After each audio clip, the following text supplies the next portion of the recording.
Shalom, we are continuing our study of the tribe of Dan in rabbinical sources. We have already spoken of the qualities of Dan in general. We have noticed that Dan had good and bad qualities, good and bad attributes, and that Dan will in the future, it is understood, will be instrumental in bringing forth the Messiah.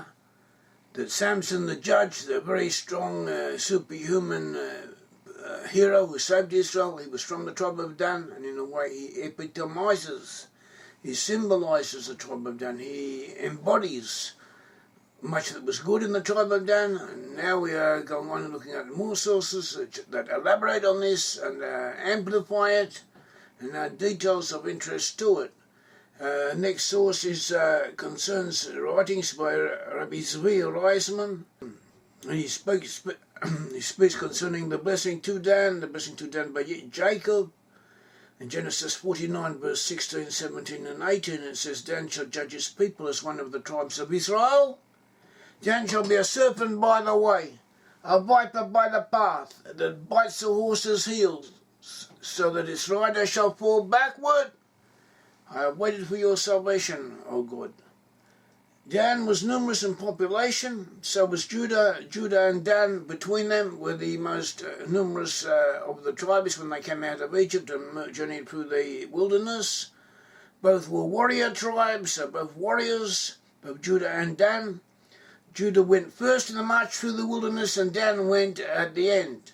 Dan was in the north, and Judah was in the east. But the order of their marching was that the northern end would be the last to go forward, and that was the tribe of Dan. Dan headed the three tribes, Dan, Asher, and Naphtali.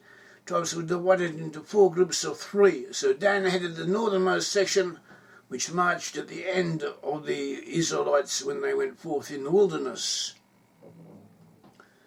And when the Israelites left Egypt and they went to the wilderness, they would camp around the tabernacle. We had a tabernacle, type of a portable sanctuary, which was made out of very expensive and rare materials and quite elaborate.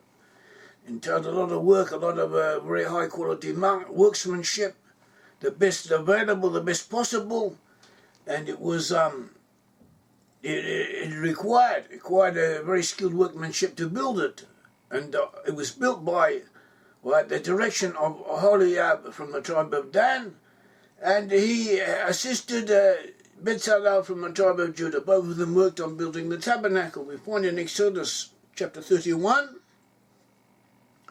verse 2 onwards, it says, "See, I have called by name Bezalel, the son of Uri, the son of Hur, of the tribe of Judah, and I filled him with the Spirit of God and wisdom in understanding, in knowledge, and all manner of workmanship, to design artistic works, to work in gold and silver, in bronze, in cutting jewels for setting, in carving wood, and to work in all manner of workmanship.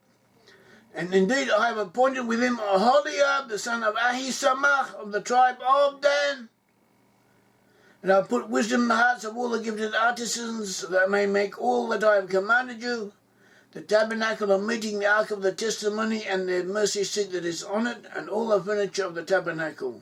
So we see here that Dan, a person from the tribe of Dan, was an expert worker in different materials, and he worked together with Bezalel, and together Bezalel and Aholiab were appointed to oversee and to direct and to carry out the building of the tabernacle, and they were apparently the best available out of all the tribes of Israel. And that this tabernacle, this sanctuary, was a precursor to the temple. The later temple that Solomon built was based on the example of the tabernacle, of the Mishkan. The tabernacle was in effect designed in the same way as the temple of Solomon was later designed. It was similar in layout, similar in utensils, similar in most major points. And we find here the building of the temple also required the input from someone from the tribe of Dan. The temple was built at the direction of King Solomon, the son of David. He directed the building of the temple, and he was from the tribe of Judah. But he used someone from the tribe of Dan to carry out the workmanship, or to carry out a good portion of it. We find this in 2 Chronicles 2. Then Hiram, king of Tyre, answered in writing, which he sent to Solomon, because the Lord loves his people, he has made you king over them. Hiram also said, Blessed be the Lord God of Israel, who made heaven and earth. For he has given King David a wise son, endowed with prudence and understanding, who will build a temple for the Lord and a royal house for himself. And now I have sent a skillful man endowed with understanding, Huram, my master craftsman, the son of a woman of the daughters of Dan, and his father was a man of Tyre, skilled to work in gold and silver, bronze and iron, stone and wood, purple and blue, fine linen and crimson, and to make any engraving and to accomplish any plan which may be given to him. With the skillful men of my lord David, your father. And again in 1 Kings chapter 7 verse 14 it says, he was the son, that is Hiram had the same name as the king of Tyre, but they were different people. Hiram was the king of Tyre. He supplied Solomon with materials to build the temple. And he also sent his master craftsman, who was also called Hiram, to Solomon to direct the building. And it describes Hiram as the son of a widow from the tribe of Naphtali, and his father was a man of Tyre, a bronze worker who was filled with wisdom and understanding and skill in working, and all kinds of bronze work. So he came to King Solomon and did all his work. We find in the Midrash, Breshet Rabbah 98:13, that the father of Samson, as we said before, Samson was from the tribe of Dan. Samson was a famous judge of Israel. He saved Israel from their enemies, from the Philistines. He was a precursor, he was a prototype in some ways of the future Messiah, according to tradition. And Samson was from the tribe of Dan. He epitomizes Dan. He is everything that was Dan had was also found in Samson. And Samson was from Dan, but his mother was from Judah. Whereas the future Messiah will have similarities to Samson, only his father will be from Judah and his mother from Dan. Midrash Yalkut Shimoni says, Judah is a lion's whelp, Genesis 49:9. This is the Mashiach ben David, Messiah son of David, who will come out of two tribes. His father will be from Judah and his mother from Dan. And so too, we have shown throughout history in our book, The Tribes, concerning the different tribes, how throughout history, Judah, groups from Judah, offshoots from Judah and from Dan, often found together, even from the beginning, even before the exile of the 10 tribes, were as enclaves. So enclaves are like small settlements, or relatively small settlements in southeast Turkey, but it's now southeast Turkey, northern Syria, of Israelites, different tribes of Israel, and these included the Yair from Judah, and the Dananul from Dan, and they were one besides each other. Later on, when they were exiled, even though the 10 tribes were exiled, whereas Judah remained behind, there were amongst the 10 tribes groups from Judah. They were not counted. They're not emphasis not placed upon them, because the 10 tribes had to fulfill their destiny as the 10 tribes. And those who were Judah were filled up, gave played the task of manpower, as if to say. The real tribal expression of Judah was to become to fruition through the Jewish people, as we know them. Whereas the 10 tribes, even amongst the 10 tribes, there were people from the 10 tribes amongst the Jews, even so the 10 tribes are counted as lost, because their future tribal expression was to come to play itself out amongst the 10 tribes in exile.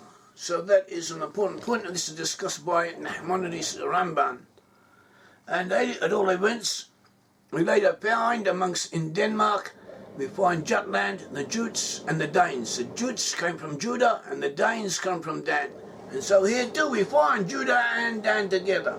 Other points of Dan and Judah are symbolized by a lion. Judah is a lion's whelp, it says in Genesis 49:9. Judah is a lion's whelp, and also it also says Dan shall be a serpent by the way, in Genesis 49.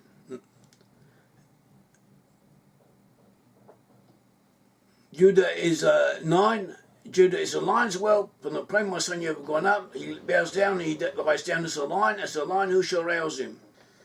In the future, when we draw close to the end of days, the tribe of Dan shall help bring forth the future redemption of Israel.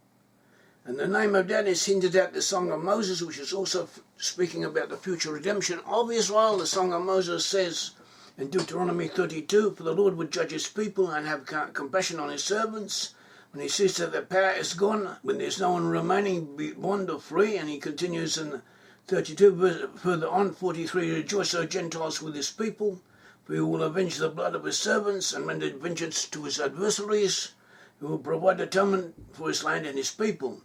At the beginning, when we in Deuteronomy 32:36, where we quoted the verse where the Lord would judge his people, the Lord would judge his people in Hebrew is Hashem Yadin Amu. Yadin uses the root Dan, which, according to this source, is hinting at the involvement of the tribe of Dan in bringing forth the future redemption.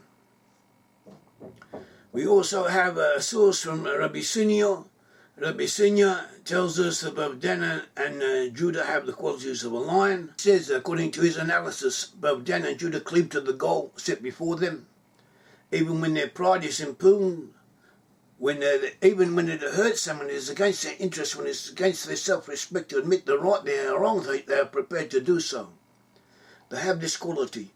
When they see they are in error, they own up to the truth. Other tribes do not necessarily do this.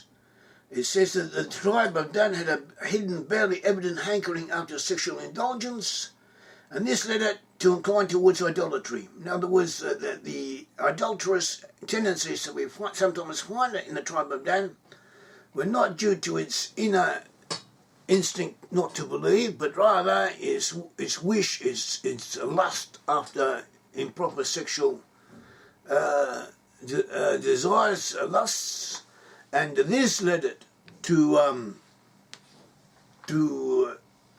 tend towards idolatrous tendencies, because idolatry, you can more or less, you can write your own religion to fit yourself, as if to say. That is one of the sources of idolatry.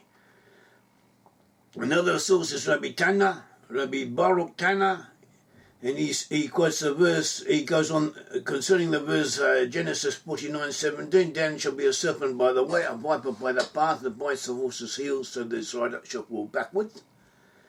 It says that Dan was the last camp in the marching order, as we said. Dan was in the north, but it was the last tribe to go forth. Dan protected the Israelites from being attacked from behind. Dan is a warrior. And he says, and today in the IDF, in the Israeli army, it's customary in every small unit or every unit of soldiers, you have a commander and you have a second in command.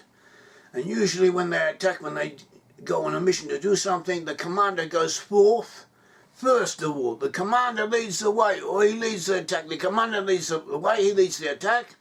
And the second command is right at the back, the second in the command guard protects the back from being ambushed, from being surprised, and he also makes sure that there's no one lagging behind, that all the other soldiers go forward. So you have a commander and you have a second in commander. And these are two different qualities, but they are also extremely important. And Dan, he says that Dan had the attribute of bringing forth a lot of second in command types who had this quality, they had this ability. And sometimes they are the most He-Man, the biggest He-Man in the company does this. The biggest hero there is, but he doesn't give he's not the overall commander. Overall command is given to someone else, but he is a backup, as if to say. And this is a quality of Dan. He is a backup, he is the prime backup. Also, Dan was camped in the north. This is a side of wealth. It says in Job 37:22, from the north he brings gold. Around God is awesome splendor. That is hint in the Bible, the source of gold, a lot of gold is supposed to be in the north. And Dan has financial sense. He knows how to wheel and deal in commerce. Dan is very strict not to encroach on the monetary rights of others, as we said before. When Dan would find something that others had lost, he would pick it up, mind it, and return it to its owners. Also, the tribe of Dan had weak points, had a weakness in sexual matters, but they are aware of it, and because they are aware of it, they're liable to be very strict in such issues. Dan had a large population. Dan was expert in his craftsmanship. Dan used his wealth and talents in the service of the Almighty, and Dan had the qualities of a warrior. And this Rabbi Tanner says, he points out that now on the area of Tel Aviv and its surroundings is known as Gush Dan. That is the block of Dan, Gush Dan. That is until today the area of Tel Aviv, Yaffo, and all that region, the major centre of the modern state of Israel, is called Gush Dan. And it is a foundational building block of the modern state of Israel is built around that. That is where all the money is. That is where all the thinking tanks are. That is where the high tech is centred.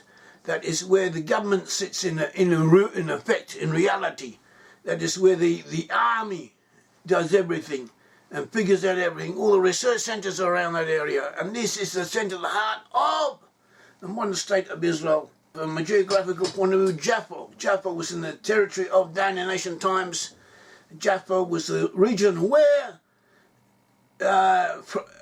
Hiram of Tyre would send the wood for the temple to be built to come in through the port of Jaffa. It was a port of ingress and egress for the kingdom of Israel, and even now is the important window, the doorway to the modern day state of Israel. And this could be said to be not only a geographical phenomenon, but also something which reflects the attribute, the characteristics, the tribal characteristics of the tribe of Dan itself. It shows something about the character of this tribe.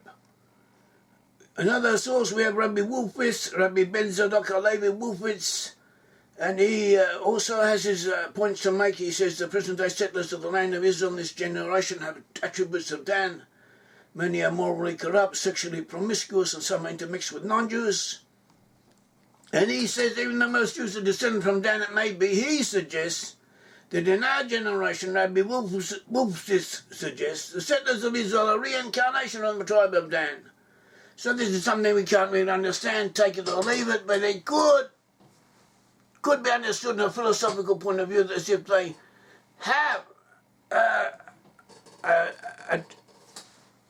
have taken unto themselves some of the characteristics of Dan in this day and age to do what they have to do or think that is what is needed. So that is a point worth not to pay very much importance to, but worth keeping in the back of one's mind, because there may be something in it at some stage in some way or other.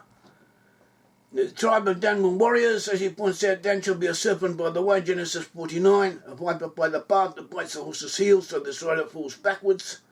The tribe of Dan were warriors. They fought against and destroyed their enemy. They fought against all the non-Israelites who were pursuing Israel, trying to attack them from behind. And Dan took revenge against the enemies of Israel. He also points out in Genesis 46:23, we hear that the son of Dan was Hushim. Dan had one son called Hushim in Genesis 46:23. Numbers 26:42, these are the sons of Dan according to their families of Shucham. The family of the Shuchamites is the family of Dan according to their family. So in one source, this son of Dan is called Hushim, another source is called Shucham. So it may be that these are different forms of the one name. This is a possibility. It happens, such examples of such changes happen in the Bible. We find them here and there. In Genesis 46:23 it says Hushim, and Numbers 26:42 it says Shuham. And these changes in the name may be coming to teach us something. He points out the name Hushim, when you change the order of the letters and do a metathesis, change two of the letters around, you get the name Mashiach. In other words, within the name Hushim, son of Dan, you also find the name Mashiach in the Hebrew text. And this, he says, is a hint that the coming of the future Messiah will be helped along through the tribe of Dan. This could also be taken to mean that the future Messianic age will be in some measure by virtue of the efforts of Dan in some way. Another source, we have Rabbi Official Mial, we've quoted him before. Rabbi Official Mial says that the three main divisions amongst the tribes of Israel. The children of Leah, these are characteristics by the quality of hesed, that is of compassion and charity. They are mostly in the south. The children of Rachel, these are the characteristics for the quality of Gevurah. Heroes and might, these are mostly in the middle. And the children of the handmaidens, these include the tribe of Dan. These are the characteristics of the quality of Tiferet. True glory and honour, these were mostly in the north. We just go through this again. The children of Jacob. Jacob was the forefather of the Israelite tribes. He had 4 wives. From these wives came different tribes. And from each tribe had its own characteristics, its own attributes, its own qualities, its own talents and its own advantages and disadvantages. Each one gave what they could. Each one was blessed according to his own propensities. And all events, we had these different tribes. And the different tribes can be grouped according to their mothers. Had 4 different mothers. So those of the children of Leah, the children of Leah included Reuben, Simeon, Levi, Yehuda. And after that, Yisachar was Zebulun. Whereas the children of Rachel, the children of Rachel were Joseph and Benjamin. Joseph and Benjamin. And then we had the handmaidens, we had Zilpah. Zilpah was the handmaiden of Leah. Zilpah was from Zilpah Jacob begat Gad and Ashur.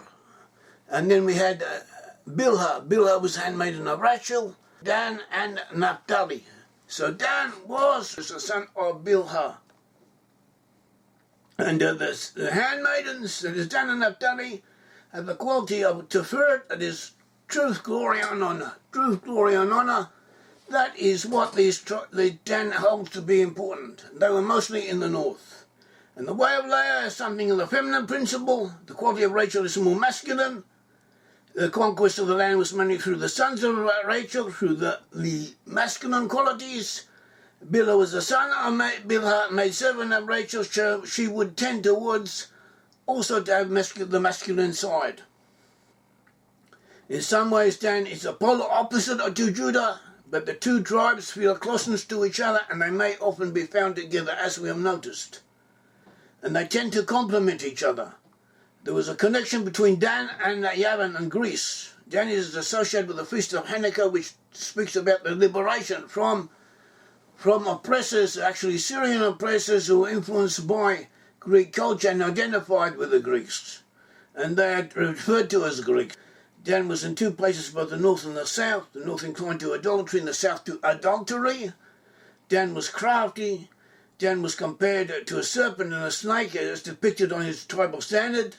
The snake serpent can represent idolatry, its essence is pride. But there's also a positive aspect to the serpent. The serpent is not all negative. Otherwise it would not have been made as a symbol of an Israelite tribe. We see in the case of the bronze serpent, with the image of a snake can have positive connotations as well as negative ones. We read in Numbers 21 verse 4 onwards. And there it tells us how they were travelling through the wilderness, and suddenly there was a plague of snakes that came out and started biting the people and killing them. Or they were suffering from snake bites. And they complained to Moses, and Moses went to God, and God told him to set up a statue, a bronze statue of a snake, and on a pole. And when the people were bitten, they should look at this bronze statue and they would be cured. It says, and the Lord said to Moses, make a fiery serpent and set it on the pale, and it shall be that everyone who's bitten, when he looks at it, shall live. So Moses made a bronze serpent and put it on a pole, and so it was. If a serpent had bitten anyone, when he looked at this bronze serpent, he lived. So here we see the serpent representing the powers of healing, representing a positive aspect of existence. And so we see that this also sheds another light on the fact that one of the symbols of Dan was a serpent. Dan was known to be intelligent. Dan had the ability to correctly define legal matters and decide judgments correctly. And both the northern qualities of judgment and the southern qualities of kindness merged in the tribe of Dan. So here we have it. This is Dan was a little bit of everything, but Dan certain qualities stand out. Dan was, what his name says, judgment. He was a good judge. He judged people. He judged fairly. He judged with equity. He was strict about the property of others, about the rights of others. He also helped rehabilitate people and return lost possessions. He wasn't arbitrary in his attitude. He didn't judge people wrongly. He had a good eye, as if to say, from that point of view. And he also was known as a warrior. He had strong attributes of leadership, which he used, and he was not jealous of Judah, but on the contrary, he helped Judah, and he helped the state and the people of Israel, and he helped all of the tribes of Israel. The Lord God of Israel bless you. Thank you.